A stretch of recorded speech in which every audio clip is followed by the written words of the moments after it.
హైదరాబాద్ ఆతిథ్యం మమ్మల్ని మురిపిస్తుంది. ఈ అనుభూతి ఎప్పటికీ మర్చిపోలేమంటున్న వివిధ దేశాల అందాల భామలు, వాటర్ ఫాల్స్, హ్యాండ్లూమ్స్, చార్మినార్ అన్నీ నచ్చాయి. అంతకుమించి తెలంగాణ అభిమానం, ప్రేమకు ఫిదా అంటున్న వయ్యారి భామలు. తెలంగాణ జరూర్ ఆనా, ఫీరాబీ ఆనా నినాదం తమ దేశంలో తప్పనిసరిగా వినిపిస్తున్నామంటున్న సుందరీమణులు.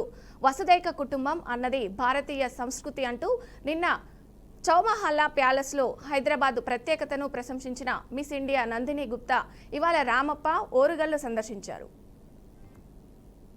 Good evening, everyone. Hyderabad is treating me so well. I said once I got here that I feel like I'm treated like I got just home, and I cannot imagine better welcoming dinner than here in Chowmahalla Palace. While we were arriving, it felt just magical, like a fairy tale, and everyone and everything is looking just perfect.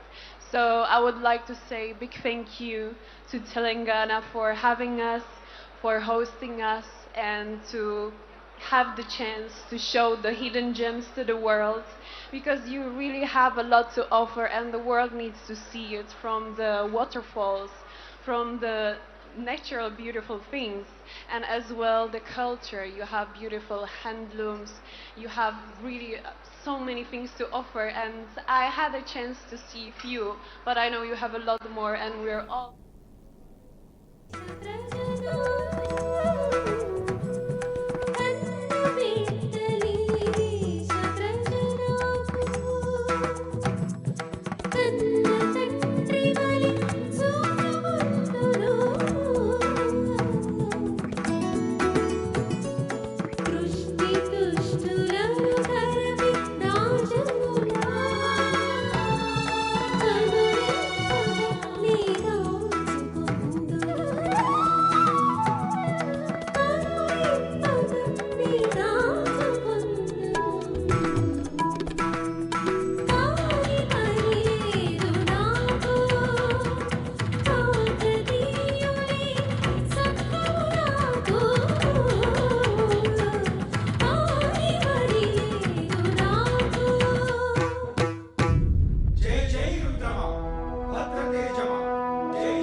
When Rudrama reached a marriageable age, it was quite a task to find a groom for her to match her intelligence and strength.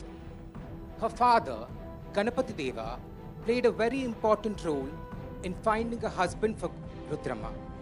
He got her a proposal of Veerabhadra, a prince from the influential neighboring Chalukya dynasty.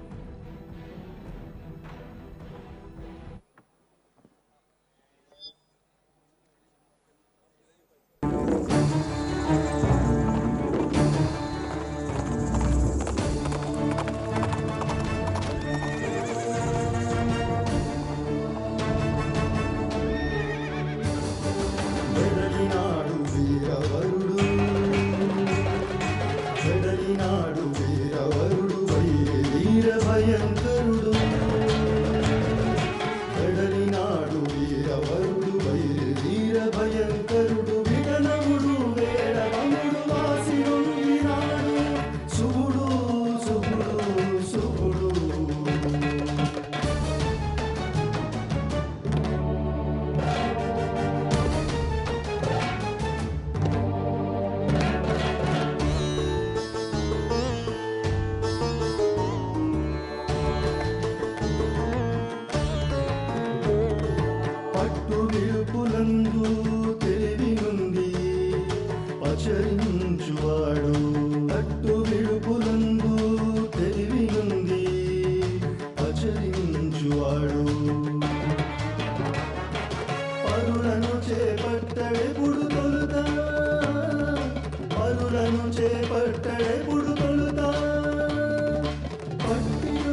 వారసుడు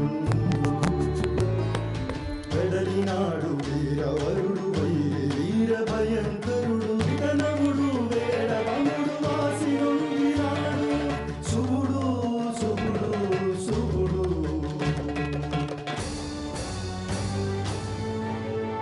జయ హో యువరాజా సుధీరవరా అనికద్దన కరుణోద్వేరా జయ హో జయ హో జయ హో యువరాజా సత్యాజ్య జయ హో జయ హో జయ జయ హో జయ హో జయ హో జయ జయ హో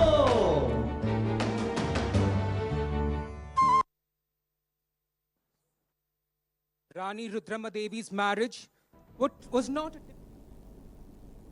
ములుగు జిల్లా ఏటూరు నాగారం మండలంలో ఉదయం అకాల వర్షాలు కురిశాయి. దీంతో గోగుపల్లిలోని ధాన్యం కొనుగోలు కేంద్రాన్ని ఊరువాగు ఉప్పొంగి ముంతెచ్చింది. విషయం తెలుసుకున్న మంత్రి సీతక్క ధాన్యం కొనుగోలు కేంద్రాన్ని సందర్శించారు.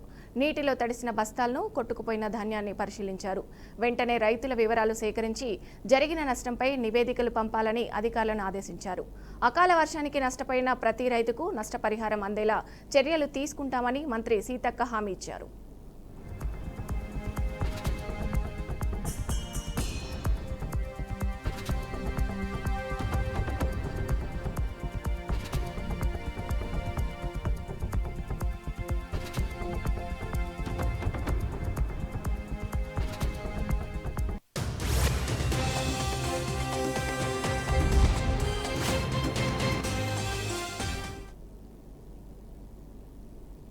ఆపరేషన్ సింధూర్లో ఎంతో కీలకంగా వ్యవహరించిన కల్కల్ సోఫియా ఖురేషీని ఉద్దేశించి మధ్యప్రదేశ్ మంత్రి బీజేపీ నేత కున్వార్ విజయ్ షా చేసిన వ్యాఖ్యలపై AP Congress chief YS Sharmila బగ్గుమన్నారు. విజయ్ షా వ్యాఖ్యలు మతపరమైన లైంగిక వివక్షపూరితమైనవని ఆరోపించారు. దిగ్భ్రాంతికి గురి చేశాయన్నారు. ఈ మాటలు కేవలం ఆయన నోరు జారిన మాటలు కావని, బీజేపీ మనస్తత్వంలో పేరుకుపోయిన కుళ్ళుకు ఇది స్పష్టమైన నిదర్శనమని అభిప్రాయపడ్డారు. ఆయన వ్యాఖ్యలకు మద్దతుగా చప్పట్లు కొట్టిన వారు ఈ విషయాన్ని మరింత ధృవీకరించారని ఆరోపించారు.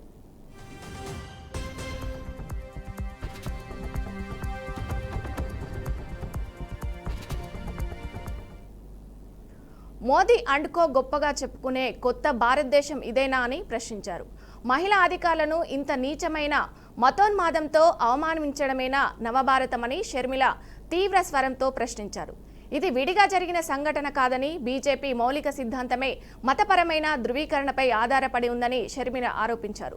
దేశభక్తి ముసుగులో విద్వేషాన్ని దాచిపెట్టి మతతత్వ రాజకీయాలు చేయడం బీజేపీకి అలవాటుగా మారిందన్నారు.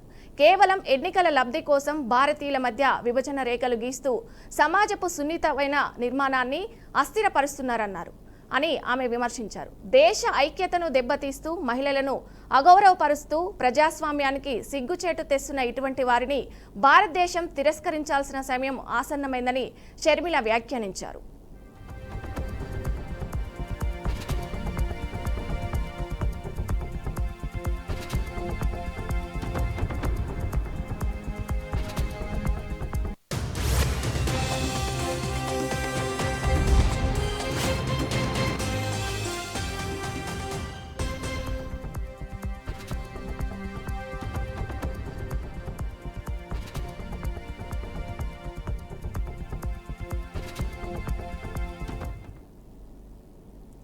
తెలంగాణలో బీజేపీ కాంగ్రెస్ పార్టీల మధ్య డైలాగ్ వార్ కొనసాగుతుంది. కాంగ్రెస్ బీఆర్ఎస్ మధ్య డీల్ కుదిరిందని, త్వరలో సీఎం మార్పు ఉంటుందని బీజేపీ నేత ప్రభాకర్ కీలక వ్యాఖ్యలు చేశారు. ఈ వ్యాఖ్యలకు కాంగ్రెస్ ఎమ్మెల్సీ అద్దంకి దయాకర్ కౌంటర్ ఇచ్చారు. బీజేపీకి కాంగ్రెస్ పార్టీపై విషం చిమ్మడం తప్ప మరో పని లేదని ఆగ్రహం వ్యక్తం చేశారు. బీఆర్ఎస్లో కాంగ్రెస్ విలీనం కాకపోతే తెలంగాణలో బీజేపీని రద్దు చేసుకుంటారంటూ సవాల్ విసిరారు.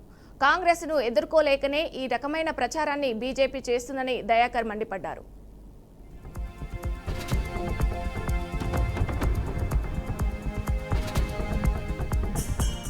వాట్సాప్ యూనివర్సిటీలతోనే తెలంగాణ ప్రజలు తెలుగు ప్రజలు కన్ఫ్యూజ్ అవుతున్నారు. మీ మాటలిని పక్క రాష్ట్రాల ఉప ముఖ్యమంత్రులు కూడా అబద్ధాలను నిజమని నమ్మే స్థితికి వచ్చిండ్రు. పక్కోని కూడా జరగొట్టే దరిద్రులు వేరు. ఇలా ఎందుకు మీకు ఆలోచన వచ్చిందంటే, మీకైతే చేతగానట్టుంది, మాతో పోరాడడం మీకైతే చేతగానట్టుంది. నేను గతంలోనే చెప్పిన, మీ డిఎన్ఏకి అంటే బీజేపీ డిఎన్ఏకి బీఆర్ఎస్ డిఎన్ఏకు పోలికలు ఉన్నాయి. మీరు వాళ్ళు ఒకటే అని ప్రజలు నమ్మే మిమ్మల్ని పాతాళంలోకి తొక్కిండ్రు. మీకు వాళ్ళు సంబంధాలు కాళేశ్వరం నుంచి మొదలు పెడితే ప్రతి పథకంలో ఉన్నది, ప్రతి అవినీతిలో మీ పాత్ర ఉన్నది. ఏ ఒక్క బిల్లుకు కూడా మీ వాళ్ళు వ్యతిరేకించలేదు, వాళ్ళు వ్యతిరేకించలేదు. బీఆర్ఎస్ ఏ ఒక్క ఏమంటారు దాన్ని యాక్ట్లకు కూడా, నల్ల చట్టాలు కావచ్చు, లేకపోతే ఈ ప్రతి రాష్ట్రపతి ఎన్నికలు కావచ్చు, అసలు బీజేపీకి బీఆర్ఎస్ అంటుగొమ్మలాగా ఉన్నదని పదే పదే చెప్పింది, ప్రజలు నమ్మిండ్రు. మా ప్రభాకర్ కూడా ఆయనకు పాపం గెలవలేదు, అది పక్కన పెడదాం. కానీ ఈ మాటలు వైసీపీకి చెందిన కడప మేయర్ సురేష్ బాబుకు బిగ్ షాక్ తగిలింది. ఆయనపై అనర్హత వేటు పడింది. పదవి నుంచి తొలగిస్తూ మున్సిపల్ శాఖ సెక్రటరీ తాజాగా జీవో విడుదల చేశారు. కడప పట్టణంలో కాంట్రాక్టులు చేసిన సంస్థ ఎంఎస్ వర్ధిని కన్స్ట్రక్షన్ డైరెక్టర్గా మేయర్ కుమారుడు అమరేష్, భార్య జయశ్రీ ఉన్నారు. ఈ నేపథ్యంలో మొత్తం 30 లక్షలకు పైగా మేయర్ అవినీతికి పాల్పడినట్లు ఆరోపణలు వచ్చాయి. ఈ నేపథ్యంలో మున్సిపల్ కార్యదర్శి ఎదుట సురేష్ బాబు విచారణకు హాజరై వివరణ ఇచ్చారు. అయితే ఆయన వివరణపై సంతృప్తి చెందకపోవడంతో అనర్హత వేటు వేశామని ప్రభుత్వ వర్గాలు తెలిపాయి.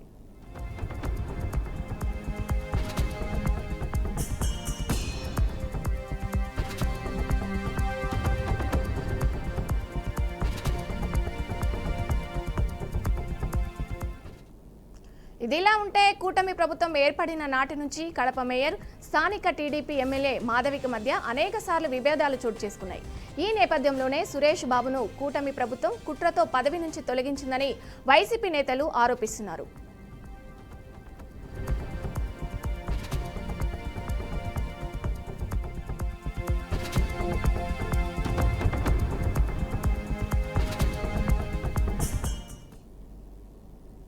ఏపీ శాసనమండలి డిప్యూటీ చైర్పర్సన్ మాయానా జకియా కనం బీజేపీలో చేరారు. వైసీపీకి రాజీనామా చేసిన ఆమె ఇవాళ బీజేపీలో చేరారు. ఆమెకు రాష్ట్ర అధ్యక్షురాలు పురంధేశ్వరి పార్టీ కండువా కప్పి బీజేపీలోకి ఆహ్వానించారు. బీజేపీలో చేరినందుకు తాను ధైర్యంగా నిర్ణయం తీసుకున్నానని అన్నారు. మోదీ అందరికీ సమాన హక్కులు అమలు చేస్తున్నారని, ముస్లిం మహిళలకు భరోసా ఇచ్చిన ఏకైక ప్రధాని మోదీ అని జాకియా కనం స్పష్టం చేశారు.